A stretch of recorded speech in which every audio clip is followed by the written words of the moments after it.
Ethan Cole had seen many strange worlds during his years of traveling, but nothing had prepared him for the violent crash that left his shuttle broken on a nameless green planet. The craft had shuddered, alarms had screamed, and then fire had licked across the controls. He remembered pulling at levers, fighting the descent, and then darkness swallowing everything. When he opened his eyes again, he was lying in soft grass beneath the glow of two suns. His shuttle was nothing more than smoking metal, twisted and broken like a toy tossed aside. His head throbbed and his body ached all over. He tried to move but hissed in pain. His right arm burned in a strange way. Looking down, he noticed a swelling near his elbow, red and tight against his skin. He frowned. Maybe an insect bite, maybe worse. But before he could think further, he heard footsteps, light and quick, not human. A shadow leaned over him. It was a girl, but not like any he had seen before. Her skin had a faint shimmer like polished stone, and her eyes were bright violet, wide with curiosity. Small ridges ran along her temples, and strands of silver hair framed her face. She tilted, her head studying him like one might study a rare animal. "You, not of this world," she whispered in her own tongue. Ethan could not understand the words, but the tone was soft, almost gentle. The girl's name was Lyra, though Ethan would only learn that later. She belonged to a tribe that lived deep within the forests of this world. They rarely saw outsiders, and never one like him.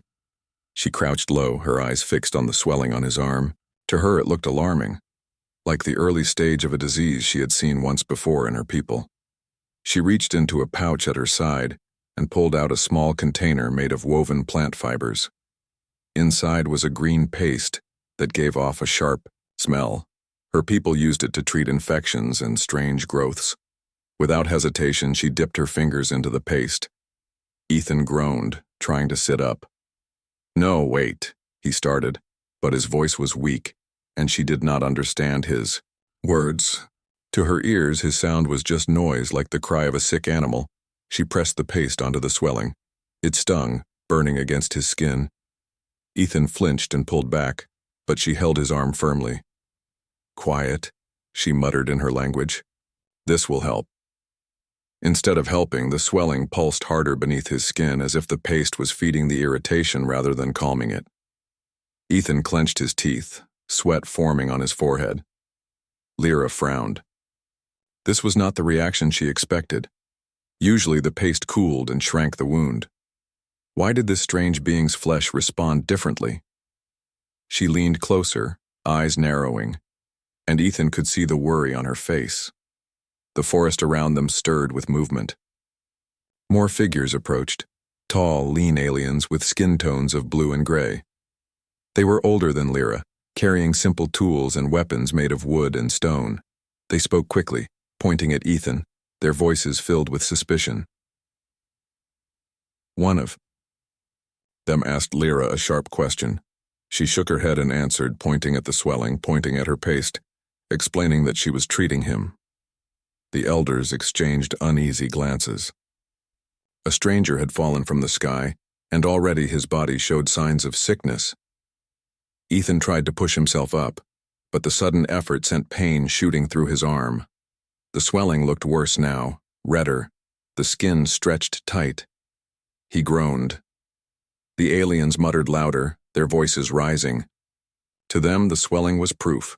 The sky stranger was infected with something dangerous. Lyra bit her lip. She wanted to defend him, but even she was unsure. Her cure should have worked. Why didn't it? Ethan caught her eyes. He could not understand her words, and she could not understand his, but he saw the flicker of guilt in her gaze. She thought she had helped him, but she had only made it worse. He tried to raise his other hand in peace, palm open. "I'm not sick," he said slowly, though the words meant nothing to them. He gestured to the broken shuttle nearby, then tapped his arm, then mimed the act of being bitten. He hoped she would understand. Insect sting, not disease.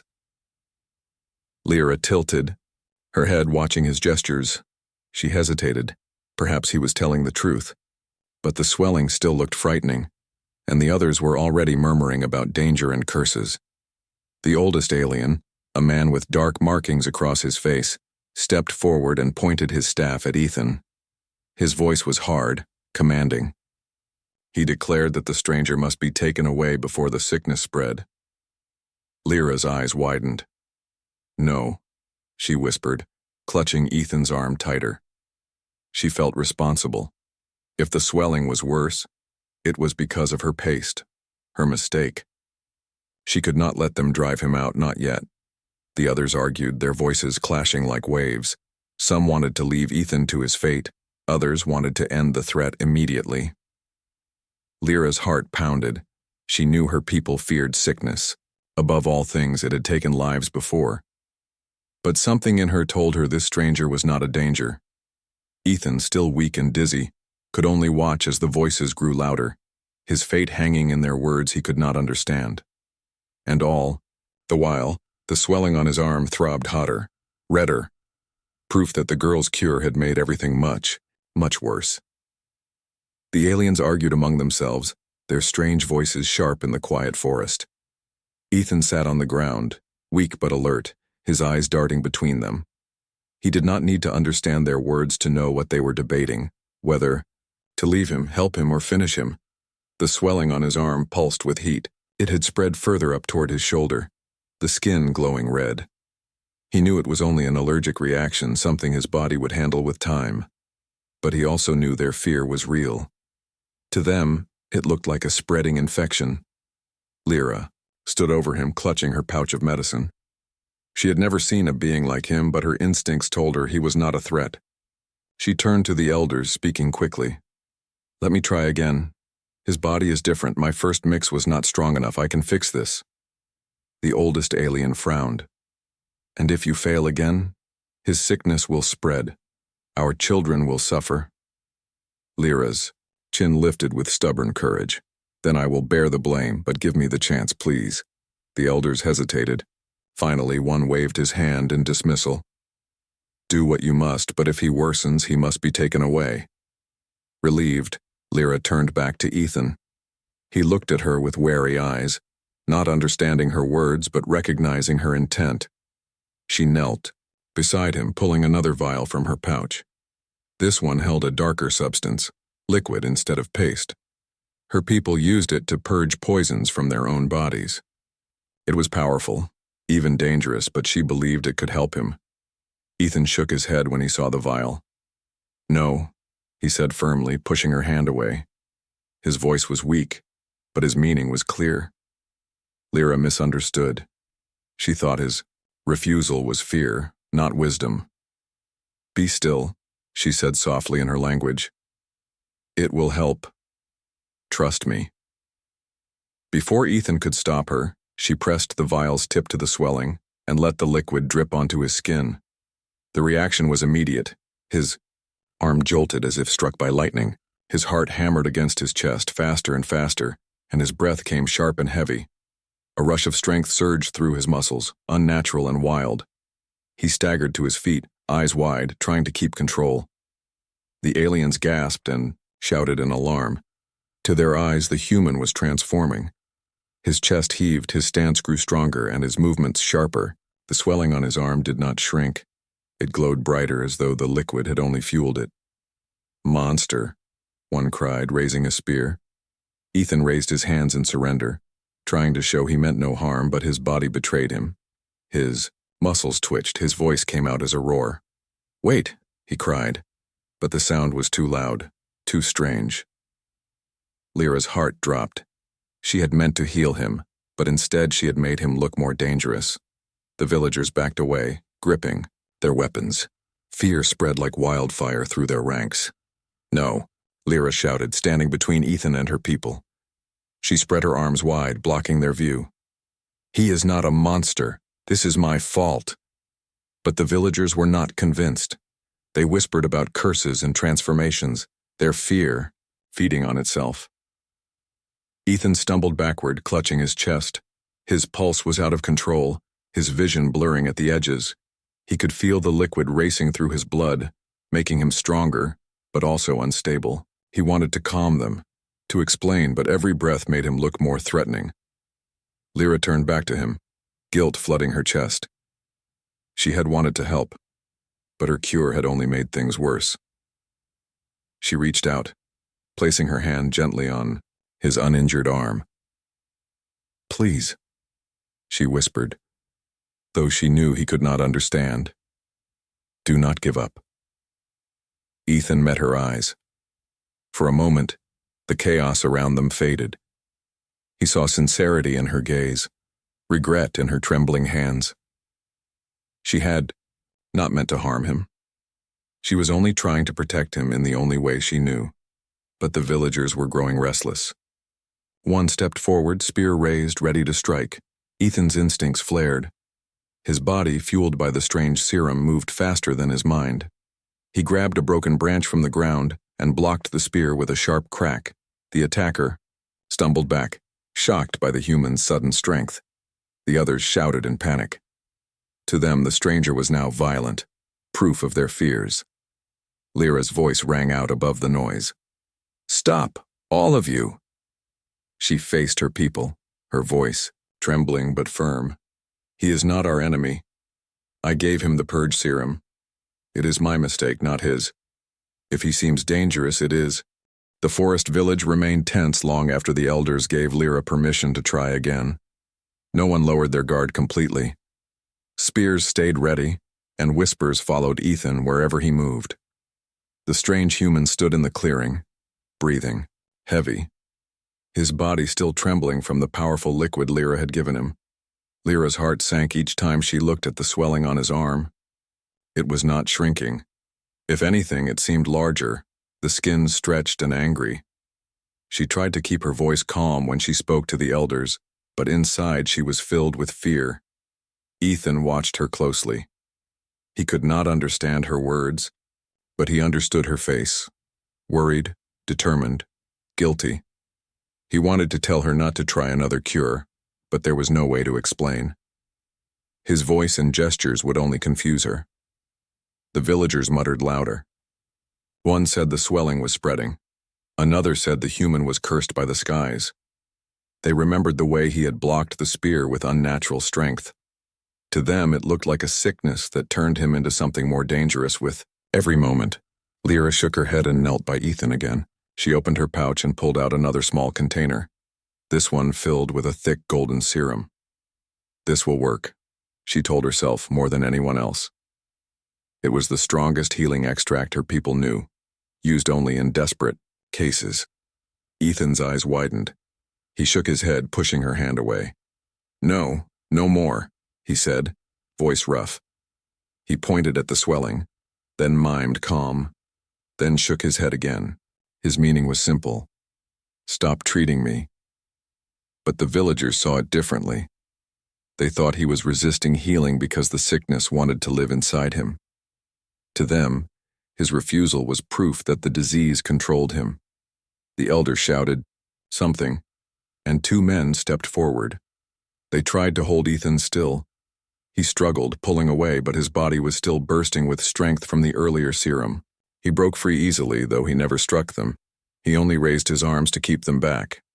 The crowd gasped. "See, he fights against the cure," one villager shouted. Lyra's stomach twisted. She knew they were wrong. She had caused this fear, and now Ethan stood alone against it. She rushed forward, holding up the golden serum. "I can help," she cried. "Just give me a chance." But Ethan grabbed her wrist before she could press it to his arm. His eyes locked on hers, desperate and angry at once. He shook his head, firmly pointing again to himself, then to the ground, then waving his hand as if to say, "Leave it. It will pass." Lyra froze. For the first time, she hesitated. What if he was right? What if her cures were the true cause of his suffering? She lowered the vial slowly, her hands trembling. The villagers were not convinced. "He refuses the cure. He is lost already," someone cried. Spears rose again, tips aimed at Ethan's chest. Ethan stepped back, chest heaving. He knew if they rushed him, his strange strength might force him to fight, and that would only prove their fears. He raised his hands higher, trying to show he would not attack, but the serum in his body betrayed him. His heartbeat thundered, his muscles twitched. and his stance looked more like a predator than a man pleading for peace. The elder pointed his staff. "Restrain him before he destroys us." The villagers began to move in. Lyra's heart raced. She could not let this happen. If they attacked him, someone would be hurt, maybe many. She stepped in front of Ethan, spreading her arms wide. "No, stop," she shouted. Her people froze. She rarely defied the elders, but now her voice carried a force that made them hesitate. She turned slowly, facing the crowd. "This is my mistake," she said, her voice shaking. "The swelling grew worse because of my cures. He is not cursed. He is not infected. It is me." The villagers murmured, uncertain. Some lowered their weapons, but others kept them raised, eyes still filled with fear. Behind her, Ethan lowered, his arms slightly, though he kept his eyes alert on the crowd. He could not understand Lyra's words, but he understood her action, standing between him and danger. The elder's gaze hardened. "If he is not sick, then prove it. Heal him before our eyes. If you fail again, both of you will be cast out." Lyra's breath caught. "Both of them?" She looked back at Ethan. His face was pale, his body still trembling, but his eyes met hers calmly. He did not blame her even now. That gave her strength. She nodded once. "I will prove it." Taking a deep breath, she turned to Ethan. She set the golden serum aside, realizing now it would only make things worse. Instead, she took out water from her pouch and gently washed the swelling. She whispered softly, though the words were more for herself than him. "No more mistakes. No more poison," Ethan led her. His breathing slowed as the cool water ran over his arm.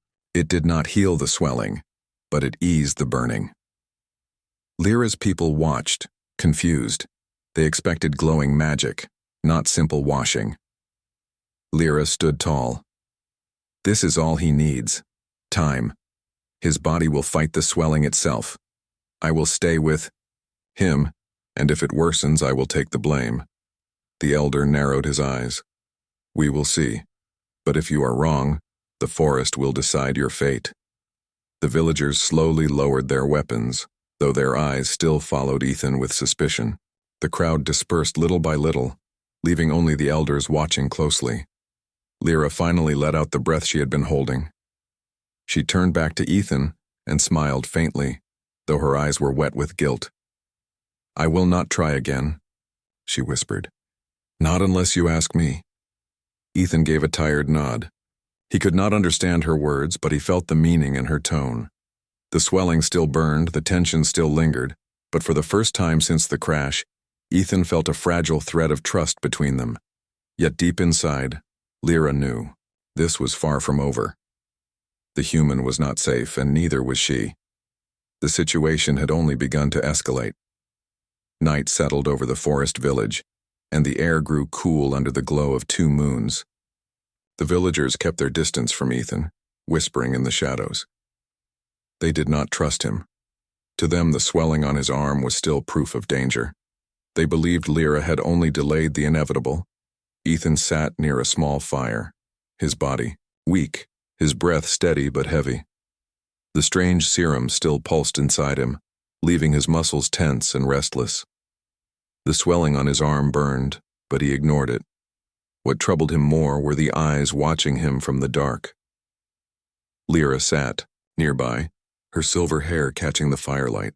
She stayed close, refusing to let her people drive him out. She glanced at Ethan often, her expression caught between guilt and determination. She had sworn to the elders she would take responsibility, and she meant it. But she also knew the truth. The elders' patience was thin. If Ethan worsened, they would cast him out. Or worse. The elders gathered in the main hut to discuss his fate. Lyra listened from outside, her heart racing as voices rose inside. "He grows stronger from the sickness," one elder said. "We saw it ourselves. His body changed after the serum." "He fights against our healing," another said. "That is no man. That is a danger. We should end it now before the sickness spreads." Lyra clenched her fists. She wanted to shout to defend Ethan, but she knew her words would only push them further. At last, the oldest elder spoke. "We give him until sunrise. If the swelling has not faded, he must be taken away. The forest will decide his fate." Lyra's chest tightened. Sunrise. That was no time at all. She rushed back to Ethan, her steps quick and silent.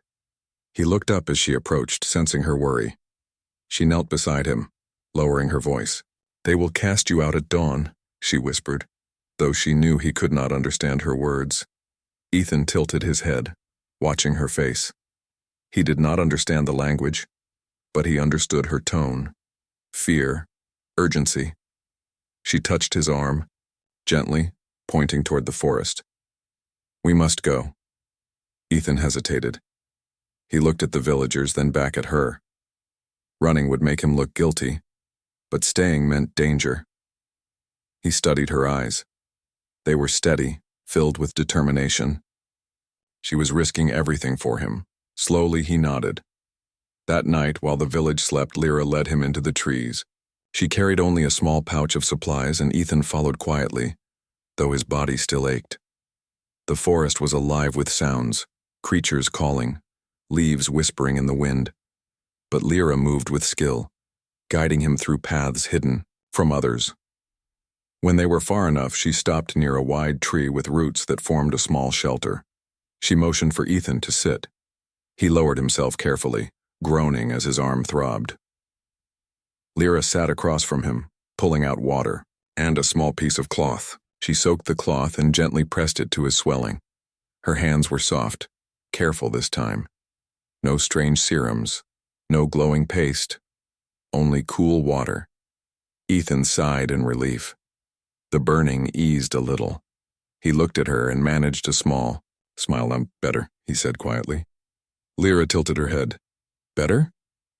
She repeated, trying to copy the sound. Ethan nodded, pointing at the swelling. "Better." Her violet eyes lit with curiosity. She repeated the word again, clearer this time. "Better." Ethan chuckled softly, then pointed at himself. "Ethan." She blinked, then tried. "Ethan." He smiled and nodded. She touched her chest. "Lyra." Ethan repeated the name slowly. "Lyra." For the first time since his crash, something warm passed between them. Not fear, not misunderstanding. Connection. They spent the next hour sharing simple words. Ethan pointed to the fire. "Fire," Lyra repeated, then gave her word for it. He pointed to the trees, to. The forest was quiet when morning came. Rays of light slipped through the trees, touching the ground with gold. Ethan stirred awake, his body heavy but calmer than the night before. The swelling on his arm still pulsed, but it had not grown worse. In fact, it seemed a little smaller, as if his body was slowly pushing back. Lyra sat nearby, her eyes tired from watching through the night. She had not slept, worried that her people might come searching. When Ethan noticed her exhaustion, he gave a small nod of thanks, even though he knew she could not understand. She smiled faintly, her spirit still holding firm, but peace did not last. A faint buzzing sound drifted through the forest. Ethan's eyes snapped open at once. It was the same sound he remembered before he had blacked out near the shuttle, the sound of the insect that had stung him. Lyra frowned too. She recognized the sound as well. Her people feared these creatures, though they were usually rare and kept to the deep swamps. She rose quickly, motioning for Ethan to stay low. Through the trees, a swarm passed, small flying insects glowing faintly under the sun, their stingers long and sharp. They moved like a living cloud, buzzing together with eerie rhythm. Lyra's heart tightened. If these creatures had moved this far from the swamps, then her village was in danger. Ethan followed her gaze, his jaw tightening. He pointed at his swelling, then at the swarm. His message was clear. This is what caused it. Lyra nodded. She finally understood. He had not been sick. The sting itself was the problem. Her cures had only worsened the reaction. She bit her lip, worry flashing in her eyes. If the swarm reached the village, Many would be stung, and her people had no defenses strong enough. The salves and serums they trusted would only make it worse, just as they had with Ethan. She turned to him quickly, urgency in her voice, though he could not grasp the words. She pointed toward the village, then at the swarm, then spread her hands wide like destruction. Ethan understood enough. His eyes darkened. The people who had feared him were now at risk of something far greater. They moved fast, following the path back toward the settlement. Along the way, they found signs of the insects, trees marked with holes, small animals lying still with red swellings across their bodies. Lyra's stomach twisted at the sight. When they reached the edge of the village, the danger was already there. Villagers ran in panic, swatting at the buzzing swarm that had invaded the huts. Children cried and hunters tried to fight with spears, but their weapons passed through the cloud uselessly. One by one, people were stung, red marks swelling on their skin. Ethan and Lyra rushed forward. A child stumbled, clutching her arm where the swelling grew fast. Lyra knelt quickly, reaching for her salve, then froze. She remembered Ethan's reaction. Her cure would make it worse. She looked to Ethan, desperate. He knelt beside the child, examining the sting. He pulled a small tool from his pocket, one of the few items he had managed to keep after the crash. It was a simple scanner, low power, but enough to show him something. The swelling wasn't poison spreading. It was the body's defense, an immune reaction. He turned to Lyra, pointing at himself, then at the swelling, then at the child. He made a calm motion with his hand as if saying, "Let the body fight. Support it. Don't fight against it." Lyra blinked, then slowly nodded. She pulled water from her pouch and washed the sting gently instead of using her salve. The child whimpered but then began to calm. The swelling did not vanish, but it also did not spread wildly like Ethan's had after the paste. Hope sparked in Lyra's chest. She looked at Ethan with new understanding. His strange body had survived the sting without help, and from him she had learned the truth. The cure was not to fight the swelling, but to help the body endure it. The villagers gathered, confused, frightened. "What do we do?" they cried. "Our children are stung." Lyra stood tall, holding the child's hand. "We do not use the old cures. We must cool the wound, clean it, and let the body be strong." The elders frowned, uncertain. But then Ethan stepped forward. Though they could not understand his words, his actions spoke clearly. He demonstrated how to wash the wound, how to press cloth to keep it clean, how to wait for the body to work. The villagers watched, hesitant at first, but then began to copy. Slowly, the panic faded into action. People worked together, treating each sting not with fear but with care. The swarm finally passed, leaving behind silence broken only by heavy breathing. The village was bruised, shaken, but still standing. Many had swellings, but none looked as bad as Ethan's had after Lyra's mistakes. The oldest elder approached, his staff tapping against the ground. His eyes studied Ethan, then Lyra. "We were wrong," he admitted, though his voice was heavy. "The stranger is not cursed. His body is strong, and through him, we have learned." Lyra bowed her head. "It was my fault," she said softly. "I thought I was healing him. I only made him worse, but he forgave me, and together we saw the truth." The elder looked at Ethan again. "He is dangerous, yes, but he is also valuable. Perhaps he is a friend." The villagers murmured agreement. Fear was not gone, but it had lessened. They had seen with their own eyes that Ethan had saved them when their own knowledge failed. Ethan stood quietly, listening though he did not understand. But when Lyra turned to him, her violet eyes shining with relief, he knew. The tide had shifted. He was no longer just the outsider with a swelling.